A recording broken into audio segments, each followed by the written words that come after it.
sweet, sweet honey on my lips. It's like the sound of a symphony to my ears. It's like holy water on my skin.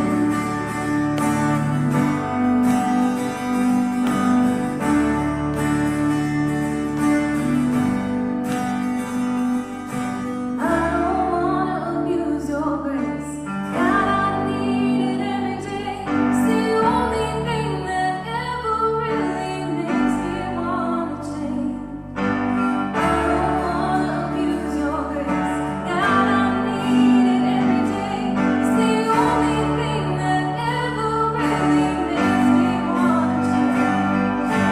I don't wanna abuse your grace. God, I need it every day. It's the only thing that ever really makes me wanna change. I don't wanna abuse your grace. God, I need it every day. It's the only thing that ever really makes me wanna change. Your forgiveness is like sweet, sweet honey on my lips. It's like the sound of a symphony to my ears. It's like holy water.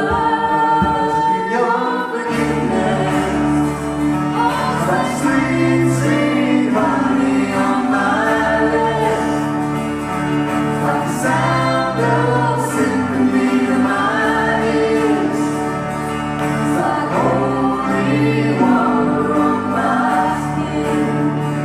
Yeah, it's like holy water on my skin. Oh, it's like holy water.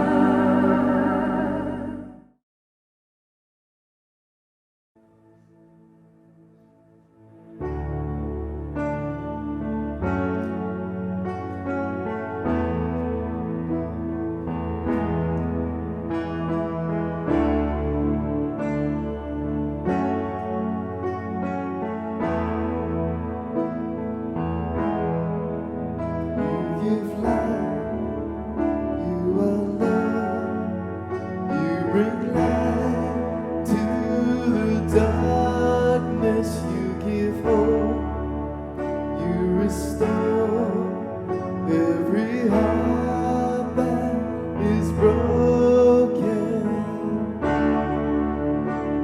And great are you, Lord. It's your breath in our lungs, so we pour out our praise.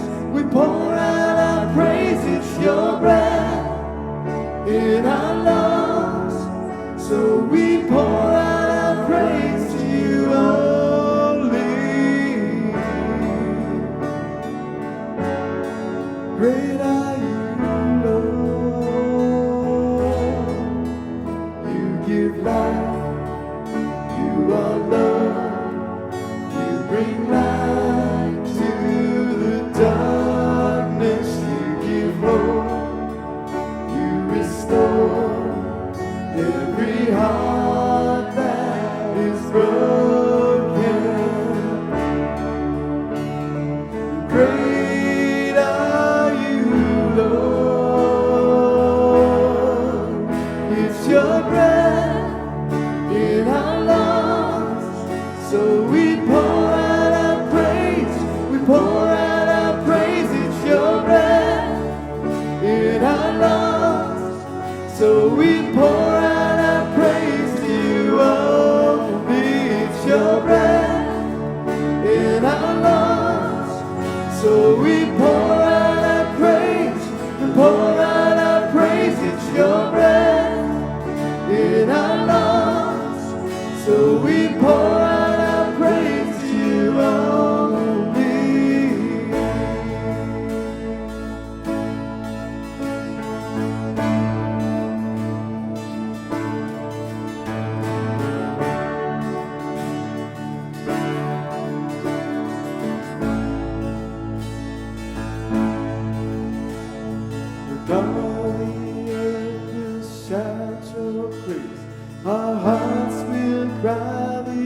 Great are you, Lord.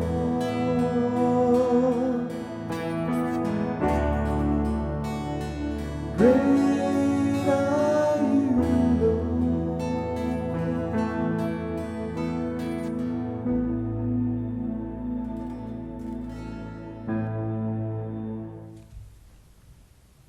Hello, Faith Church. Hey, this is Pastor Tom Holloway, and so excited to be talking to you today.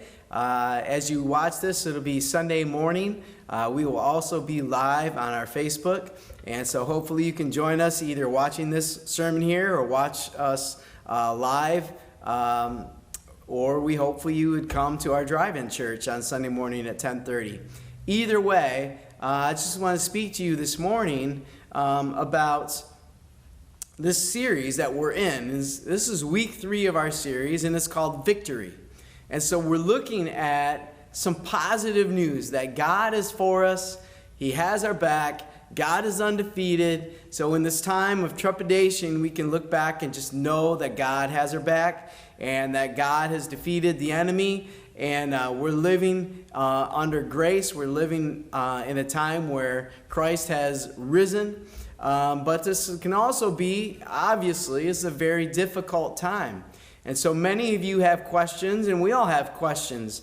One of those questions that I'm sure you're dealing with, and I'm dealing with every day, is, okay, when are we going to be allowed to be back in the sanctuary? I'm in the sanctuary filming this right now, but it's an empty sanctuary, and I hope to see when this sanctuary would be filled with beautiful faces. And so you're wondering, when is that going to happen?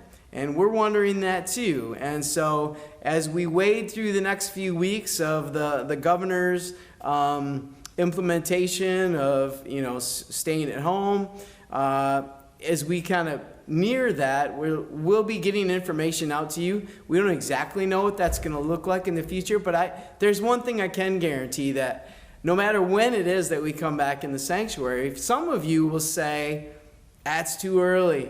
I'm just not ready for that. Others are at risk, or I'm at risk, and we're just not ready yet. It's too soon. And others of you will say, well, hey, let's go today. Today. Why not today? So in this time, we're battling some very difficult decisions. And great people will be on both sides of this situation. And to be honest, we don't exactly know what the best thing is. But I know that we as a leadership team and we as the Wesleyan Church are going to do everything we can to ensure the safety of everyone, and that when we get back together, God is going to be present and moving. And so the question is, how does a Christian act in these times that seems to be divisive? And if we've only seen the beginning, it is only going to get worse. 2020 is going to be one of those years where division just is going to run rampant. So how can we stay above the fray? How can we live like that? How can a Christian navigate these really difficult waters and still hold their head high? So that's what we're going to look at today. That's our theme this morning. We've been in this series called Victory, looking at different characters. We looked at David and Goliath last week, and we're going to look at another Old Testament character. His name starts with D also, and his name's Daniel. Daniel, he just been through some amazing things in his life. And we first get to meet Daniel when there's a united kingdom under David. Under David, Israel, God's chosen people and God's chosen land, everything was great. They had power. They were the most dominant country in the world at that time. And so over time, they forgot what got them there. And so under Solomon, the kingdom started to divide. And then Solomon's sons, it got even worse. And so we find ourselves in a situation where in Jerusalem, that's where Daniel was from, they would come under attack by the Babylonians, and they would be taken captive out of their country, and they brought certain people back. And so they wanted to train them in their ways, and they wanted to educate them, the best and the brightest. They wanted to educate them and basically brainwash them to get them to believe in Babylonia and everything that they believed. And Daniel was one of those. And if you remember, Daniel said, this is one area where I won't compromise on his food. And so he said, I'm not going to eat the good food from the king's table because it goes against my religion. And